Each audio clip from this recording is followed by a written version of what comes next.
2 Samuel, donc chapitre 24, et nous lisons donc le premier verset, et après je vous enverrai vers le 10e et à la suite. La colère de l'Éternel s'enflamma de nouveau contre Israël, et il excita David contre eux, en disant, va, fais le dénombrement d'Israël et de Juda. Alors juste un court commentaire. Au passage, par rapport à cette décision que veut prendre David et encouragée par Dieu, son chef de l'armée, donc le chef de l'armée de David, Joab, ne comprend pas l'ordre du roi. Et il essaye même de le dissuader de faire cela, mais en vain. Alors donc nous continuons maintenant la lecture, et David bien sûr est allé jusqu'au bout et a fait le dénombrement du peuple, et nous lisons au verset 10, David sentit battre son cœur après qu'il eut ainsi fait le dénombrement du peuple. Et il dit à l'Éternel, j'ai commis un grand péché en faisant cela. Maintenant, ô Éternel, daigne pardonner l'iniquité de ton serviteur, car j'ai complètement agi en insensé. Le lendemain, quand David se leva, la parole de l'Éternel La parole de l'Éternel fut adressée ainsi à Gad, le prophète, le voyant de David. Va dire à David, ainsi parle l'Éternel, je te propose 3 fléaux, choisis-en un, je t'en frapperai. Gad alla vers David et lui fit connaître la chose en disant, veux-tu 7 années de famine dans ton pays, ou bien 3 mois de fuite devant tes ennemis qui te poursuivront, ou bien 3 jours de peste dans ton pays? Maintenant choisis et vois ce que je dois répondre à celui qui m'envoie. David répondit à Gad, je suis dans une grande angoisse. Oh, tombons entre les mains de l'Éternel, car ses compassions sont immenses, mais que je ne tombe pas entre les mains des hommes. L'Éternel envoya la peste en Israël depuis le matin jusqu'au temps fixé. Et de Dan à Béer-Shéba, il mourut 70 000 hommes parmi le peuple. Comme l'ange étendait la main sur Jérusalem pour la détruire, l'Éternel se repentit de ce mal, et il dit à l'ange qui faisait périr le peuple, « Assez, retire maintenant ta main. » L'ange de l'Éternel était près de l'aire d'Arabda, le Jébusien. David, voyant l'ange qui frappait parmi le peuple, dit à l'Éternel, « Voici, j'ai péché. C'est moi qui suis coupable, mais ces brebis, qu'ont-elles fait? Que ta main soit donc sur moi et sur la maison de mon père. » Ce jour-là, Gad vint auprès de David et lui dit, « Monte, élève un autel à l'Éternel dans l'aire d'Arabda, le Jébusien. » David monta, selon la parole de Gad, comme l'Éternel l'avait ordonné. Arabna regardait et il vit le roi et ses serviteurs qui se dirigeaient vers lui. Et Arabna sortit et se prosterna devant le roi, le visage contre terre. Arabna dit, « Pourquoi, mon seigneur le roi, vient-il vers son serviteur ?» Et David répondit, « Pour acheter de toi l'air et pour y bâtir un autel à l'Éternel, afin que la plaie se retire de dessus le peuple. » Arabna dit à David, « Que mon seigneur le roi prenne l'air et qu'il lui offre des sacrifices qu'il lui paiera. Vois, les bœufs seront pour l'holocauste et les chars avec l'attelage serviront de bois. » Arabna donna le tout au roi, et Arabna dit au roi que l'Éternel, ton Dieu, te soit favorable. Mais le roi dit à Arabna, « Non, je veux l'acheter de toi à prix d'argent, et je n'offrirai point à l'Éternel, mon Dieu, des holocaustes qui ne me coûtent rien. » Et David acheta l'air et les bœufs pour 50 cycles d'argent.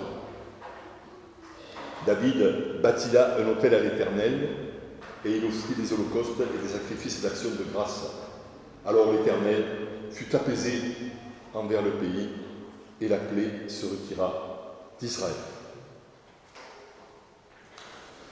Alors, un mot sur le contexte, car si vous êtes comme moi, j'ai eu du mal, à comprendre pourquoi Dieu donnait l'ordre à David de faire ce recensement, et dans la suite, le punissait, lui et le peuple. Ce n'était pas seulement David, c'était le peuple dont le cœur s'était enorgueilli. David voulait se comporter comme les monarques voisins. Et le peuple, de son côté, commençait à se voir comme une des nations de la terre, et non plus comme le peuple de Dieu, le peuple élu. C'est la raison pour laquelle la punition frappe le peuple lui-même aussi bien que le roi.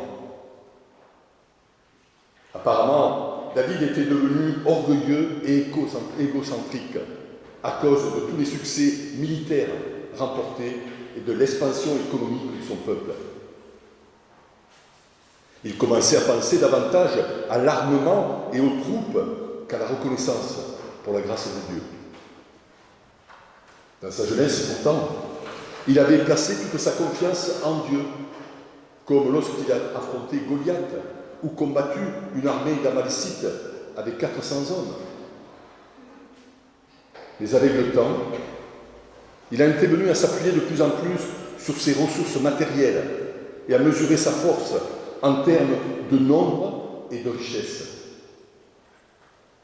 C'est pourquoi Dieu a décidé qu'il serait éprouvé et l'a encouragé à exécuter le plan que David chérissait depuis longtemps, celui de compter ses ressources militaires afin de planifier sa stratégie future et de fixer ses impôts.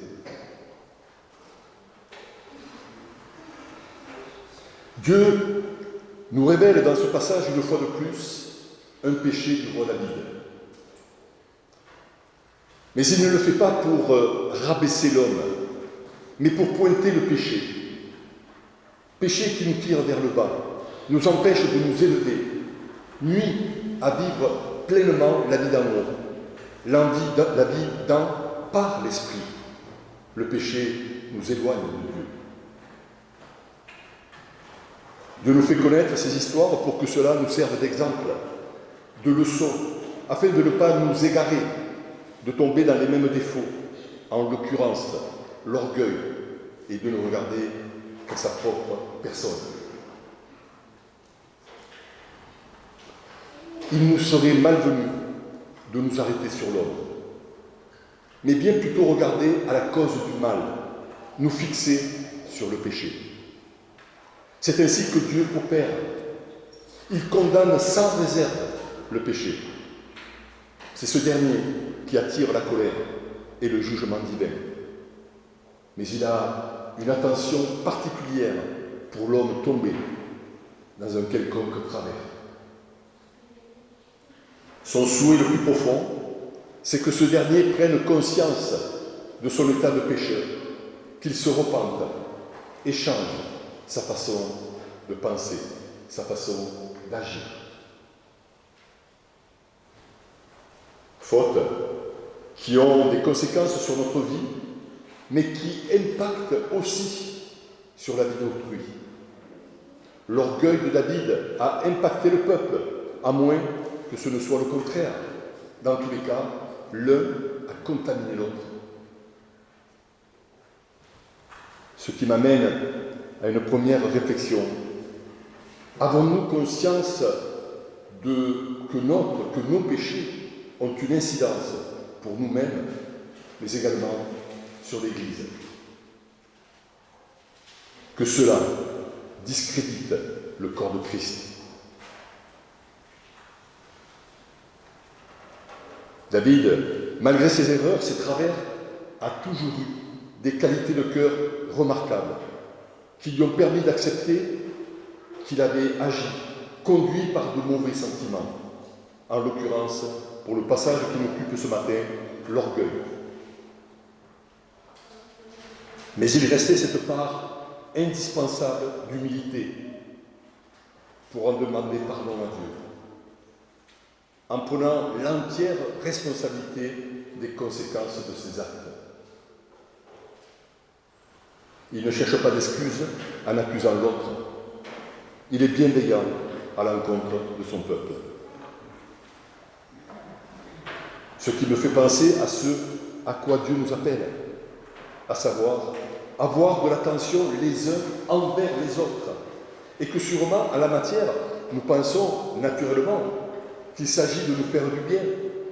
Mais ne devrions-nous pas commencer par en finir avec les mauvais comportements, avec de mauvais sentiments, donc des péchés qui pourrissent nos relations. Je crois malheureusement que trop souvent ce n'est pas le péché que nous blâmons, mais le pécheur. Notez bien que je regarde personne ce matin, je ne me permettrai pas cela, je commence à me regarder moi-même.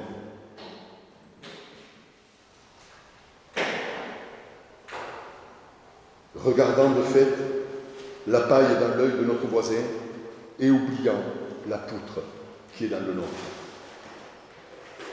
Mais c'est tellement rassurant aussi de croire qu'il y a plus mauvais que soi. Certaines prennent un malin plaisir à montrer le pécheur du doigt, alors que nous devrions pleurer sur le péché qui les assaille et qui nous assaille si facilement. Vous savez ce qu'on dit? Un doigt qui accuse l'autre, mais 3 doigts qui nous accusent nous. Et certains rajoutent, et celui-ci qui accuse Dieu. La faute présentée là n'est pas la convoitise qui a entraîné l'adultère, qui lui-même a entraîné à sa suite un meurtre par procuration. Mais ce qui est pointé, c'est l'orgueil qui a poussé David à un recensement. Joab a prévenu David, mais ce dernier n'a pas voulu l'écouter. Combien de fois avons-nous été prévenus par un frère ou une sœur qui agissait avec prévenance et dont nous n'avons pas tenu compte car empêtrés dans notre orgueil? Mais en agissant ainsi, n'est-ce pas Dieu que nous nous refusons d'entendre, imitant en cela non pas les pharisiens, mais les apôtres, repris par notre Seigneur qui les réprimande par ces paroles du prophète Ézéchiel. Écoutez ceci, peuple insensé, et qui n'a point de cœur. Ils ont des yeux et ne voient point, ils ont des oreilles et n'entendent point. La conséquence, la peste. L'Église n'échappe pas à la maladie. L'Église est malade. L'orgueil, la rancœur, les racines d'amertume la pourrissent de l'intérieur. Alors que faire? La réponse nous est donnée dans ce passage. Verset 10. David sentit battre son cœur. Frères et sœurs, sentons-nous battre notre cœur pour l'Église. Sentons-nous battre notre cœur les uns pour les autres. Sentons-nous encore, sommes-nous encore en capacité de vraiment nous repentir, d'implorer le pardon de Dieu? David sentit battre son cœur. Après qu'il eut ainsi fait le dénombrement du peuple, il dit à l'Éternel, « J'ai commis un grand péché en faisant cela. Maintenant, ô Éternel, daigne pardonner l'iniquité de ton serviteur, car j'ai complètement agi en insensé. » Quel bel exemple de repentance. Et comme si ça ne suffisait pas, David insiste sur sa responsabilité personnelle. Verset 17. David, voyant l'ange qui frappait parmi le peuple, dit à l'Éternel, « Voici, j'ai péché, c'est moi qui suis coupable, mais ces brebis, qu'ont-elles fait? Que ta main soit donc sur moi et sur la maison de mon Père. » Dieu attire notre attention une fois de plus, non seulement sur l'ambition et l'orgueil de David, mais aussi sur son humilité et son remords. Voilà comment nous devons considérer le pécheur.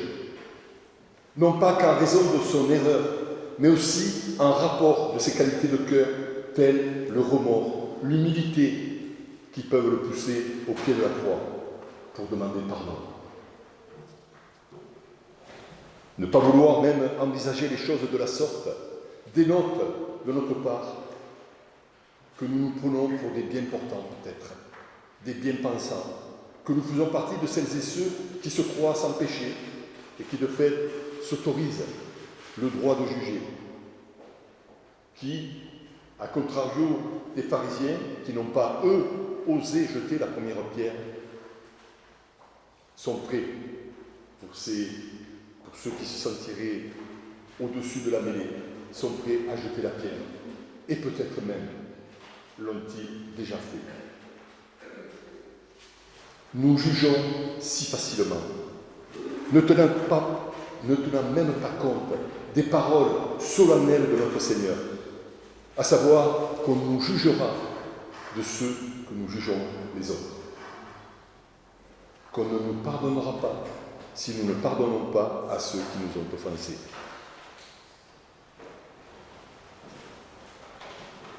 Alors oui, nous devons dénoncer le mal et non traiter avec condescendance celles et ceux qui sont comme nous, des enfants de la chute, qui sont tombés dans le piège de l'ennemi de nos âmes. Je nommé le diable. Celui-là dont la seule mission est de nous détourner de Dieu, quand bien même il devrait pour cela nous couvrir d'or, de richesses, afin que nous puissions satisfaire aux désirs de notre chair et nous éloigner de la vie dans nous, la vie dans l'esprit, la vie par le Saint-Esprit.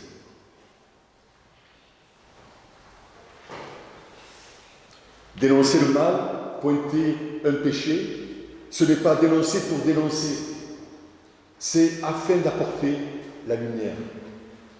C'est ainsi que David, qui s'enfonçait dans son attitude orgueilleuse, a pu, par l'acceptation du verdict de Dieu, revenir à la lumière divine.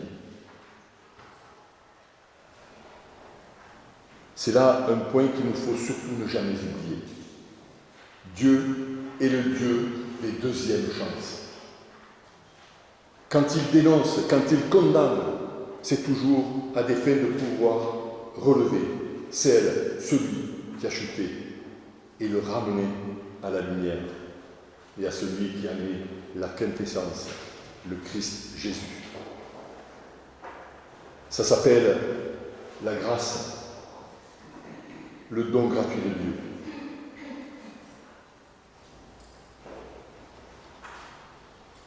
Ce qui a suscité la colère de Dieu, c'est le péché, et non David, qui restait à ses yeux comme ayant un cœur selon lui. C'est-à-dire, comme nous l'avons dit, un cœur qui s'humilie, qui sait reconnaître ses fautes, ses erreurs, un cœur qui est prêt à se remettre en question,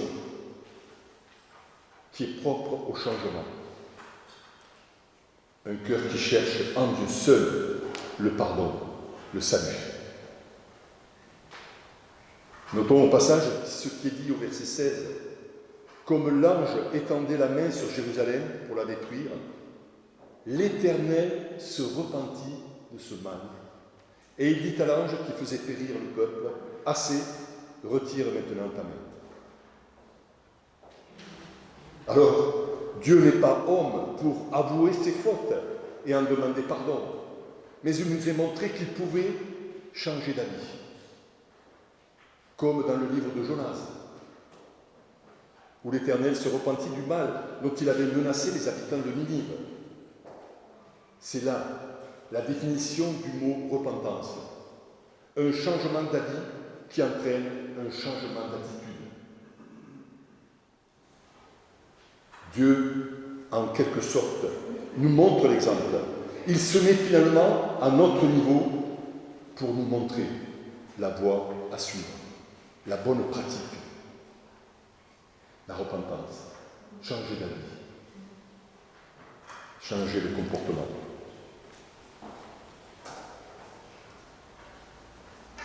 Mais Dieu, étant ce qu'il est, le saint, l'amour, la justice, se doit de fait d'appliquer ses jugements parfaits sur ce mal persistant qui gangrène notre monde, le péché. Rappelons-nous, chers frères et sœurs, chers amis, comment Dieu a apaisé son courroux, comment il a assouvi sa justice en condamnant le péché. Il l'a crucifié à la croix.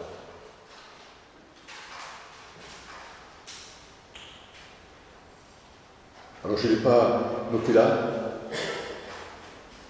mais je crois qu'il y a des vents contraires dans notre monde qui nous poussent, nous chrétiens, à nous écarter de cette vérité, à ne plus parler de péché. Donc, à minimiser la croix. Faisons attention, soyons vigilants. Le corps de Christ brisé, son sang versé à la croix sont devenus justice pour tous les hommes, quels qu'ils soient, par la repentance. Ils peuvent prendre part à la nouvelle alliance scellée dans le sang de Jésus. Ils peuvent goûter au jour du grand pardon. La croix, l'instrument par lequel l'amour et la justice divine ont pu satisfaire pleinement à la sainteté de Dieu. Regardons toujours et encore cette croix où l'amour et la justice de Dieu sont éclatants.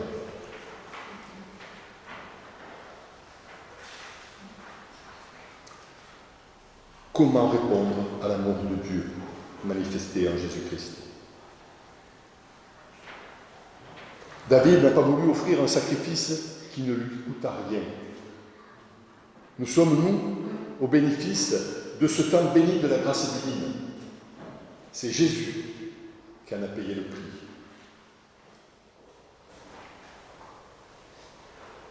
Comment répondre à tant de mansuétude, c'est-à-dire à cette bonté indulgente, à cette douceur, à cette patience et à ce pardon?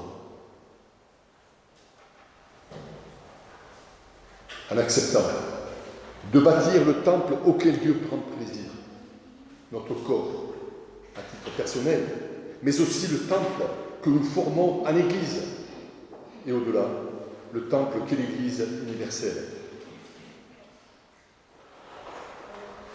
Mais, nous dit l'apôtre Paul, ne pas construire avec n'importe quel matériau. L'apôtre nous exhorte à le faire avec des matériaux nobles, tels l'or, l'argent, les pierres précieuses, qui représentent les vertus telles que l'amour, la miséricorde, la compassion, pour ne citer que cela. Voir la première lettre aux Corinthiens, chapitre 6. C'est ainsi que Dieu nous sera favorable, comme Aravna l'a souhaité à David, que l'Éternel, ton Dieu, te soit favorable.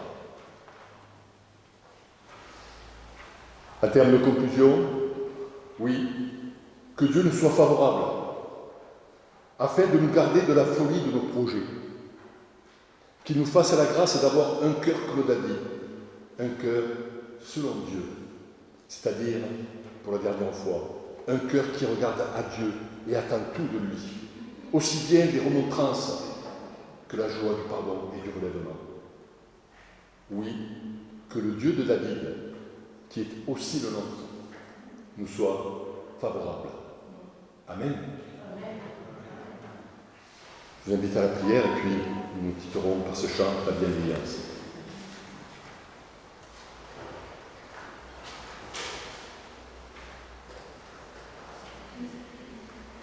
Avant de nous quitter, Seigneur, encore une fois, merci pour ce temps. Et au-delà, Seigneur, merci de ce que tu nous as rappelé, que tu es ce Dieu des deuxièmes chances. Tu ne condamnes pas pour condamner, tu condamnes pour faire prendre conscience de notre état de pécheur. Et tu nous appelles à la transformation.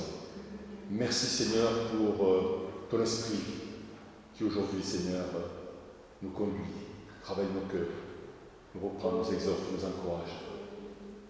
Gloire à toi, Seigneur notre Dieu, par le bon nom de Jésus-Christ. Amen.